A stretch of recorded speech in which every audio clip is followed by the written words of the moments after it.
ನಮಸ್ತೆ ನವಕರ್ನಾಟಕ ಟಿವಿಗೆ ಸ್ವಾಗತ. ನವಕರ್ನಾಟಕ ಟಿವಿ ಜನಪರ ನ್ಯಾಯಪರ.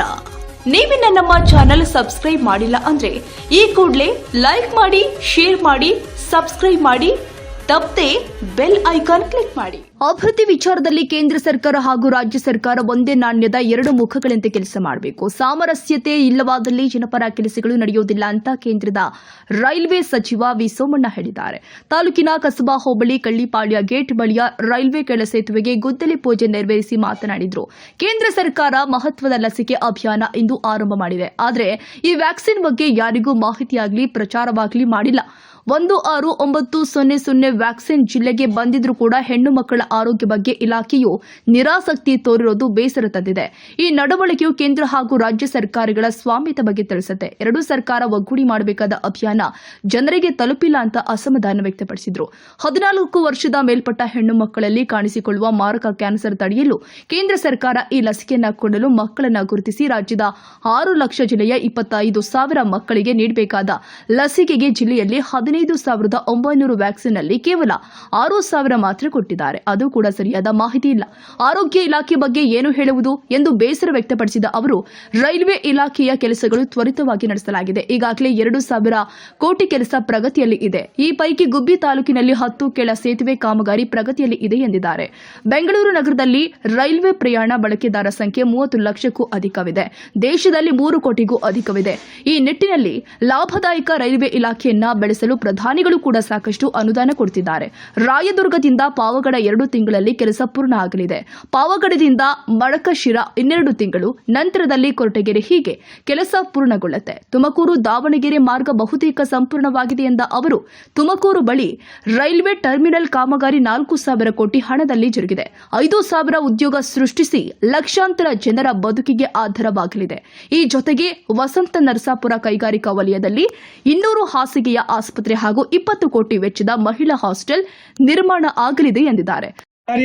ಅವ್ರ ಕ್ಷೇತ್ರದಲ್ಲಿ ನಮ್ಮ ಕ್ಷೇತ್ರದಲ್ಲಿ ರಿವ್ಯೂ ಆದಾಗ ನನಗೆ अब कितने टाइम एमपी अंदर मैं सुमने कई निंत्ಕೊಂಡಿದ್ದೆ मैं कितने टाइम एमपी अब 3 टाइम सर मेरे कॉन्स्टिट्यूंसी में अभी कितने आरओ बीआरवी पे मालूम है साहब अब भगवान ऐसा मजे कोई को मालूम होना चाहिए मुझे 32 आरओ बीआरवी भी ಸಾವಿರಾರು ಕೋಟಿ ರೂಪಾಯಿನ ಭಾರತ ಸರ್ಕಾರದಲ್ಲಿ ತಂದು ಇಂಪ್ಲಿಮೆಂಟ್ ಮಾಡೋದು ಸುಲಭನ ಸೇರಿ ಈ ಅಧಿಕಾರಿಗಳ ಹತ್ರ ಅಕ್ವಿಜೇಷನ್ ಮಾಡೋದು ಒಂದೊಂದು ಇದಕ್ಕೂ ಕೂಡ ಮಾಡೋದು ಜಿಲ್ಲಾ ಆಡಳಿತ ನಾನು ಅವ್ರಿಗೆ ಎಷ್ಟೊಂದು ಅಭಿನಂದನೆ ಸಲ್ಲಿಸಿದ್ರು ಕಡಿಮೆ. ಯಾರು ಏನೇ ಹೇಳ್ಬೋದು, ರಾಜ್ಯ ಸರ್ಕಾರ ಕೇಂದ್ರ ಸರ್ಕಾರ ಒಂದು ನಾಣ್ಯದ ಎರಡು ಮುಖಗಳಾಗಿ ಕೆಲಸ ಮಾಡೋದು ಅವಶ್ಯಕತೆ ಇದೆ.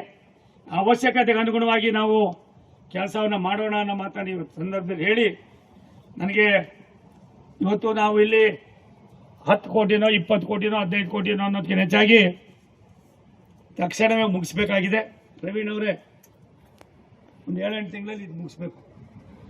ನಾನು ಇಲ್ಲ ಡಿಸೆಂಬರ್ನಲ್ಲಿ ತಪ್ಪರ ಜನವರಿ ಫಸ್ಟ್ ವೀಕು ರಾಷ್ಟ್ರದ ಪ್ರಧಾನಮಂತ್ರಿಗಳು ರಜತ್ ಚಲೆಗೆ, ಅದಕ್ಕೆ ನೀವು ದಯವಿಟ್ಟು ಎಲ್ಲವನ್ನು ಕೂಡ ಸೂಪರ್ವಿಷನ್ ಮಾಡಿ ಪ್ರತಿಯೊಂದು ಕೂಡ ನಿಂತ್ಕೊಂಡು ಮಾಡಿದ್ರೆ ಅದ್ರ ಜೊತೆಯಲ್ಲಿ ರೈಲ್ವೆ ಸ್ಟೇಷನ್ ಜೊತೆಯಲ್ಲಿ ಸಿದ್ಧಗಂಗೆ ಸ್ವಾಮಿಗಳ ಹೆಸರಿನಲ್ಲಿ ಇರ್ತಕ್ಕಂಥ ರೈಲ್ವೆ ನಿಲ್ದಾಣ, ತುಮಕೂರಿನ ರೈಲ್ವೆ ನಿಲ್ದಾಣ 100 ಕೋಟಿ ರೂಪಾಯಿದು ಒಂದು ಹಂತಕ್ಕೆ ಬರ್ತಾ ಇದೆ.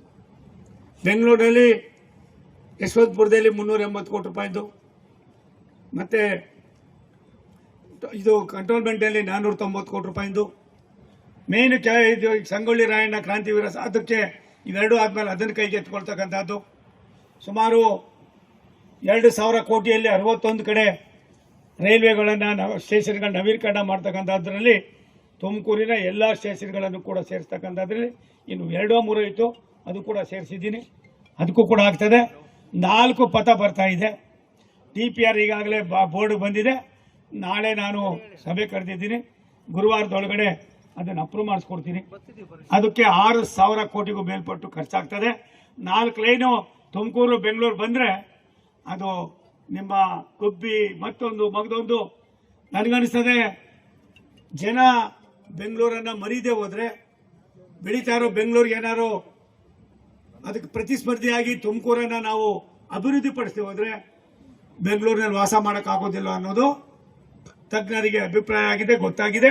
ಆ ನಿಟ್ಟಿನಲ್ಲಿ ಬೆಂಗಳೂರು ಇರ್ಬೋದು, ತುಮಕೂರು ಇರ್ಬೋದು, ಗುಬ್ಬಿ ಇರ್ಬೋದು, ಈ ಭಾಗದ ಸವಲತ್ತುಗಳು ಮಾಡ್ತಕ್ಕಂಥದಕ್ಕೆ ಗ್ರಾಮಾಂತರ ತುಮಕೂರು, ಗ್ರಾಮಾಂತರ ತುಮಕೂರು ಹತ್ತಿರದಲ್ಲಿರ್ತಕ್ಕಂಥದ್ದು ತುಮಕೂರಿಗೆ ಮೊದಲನೇದೇ ಗುಬ್ಬಿ.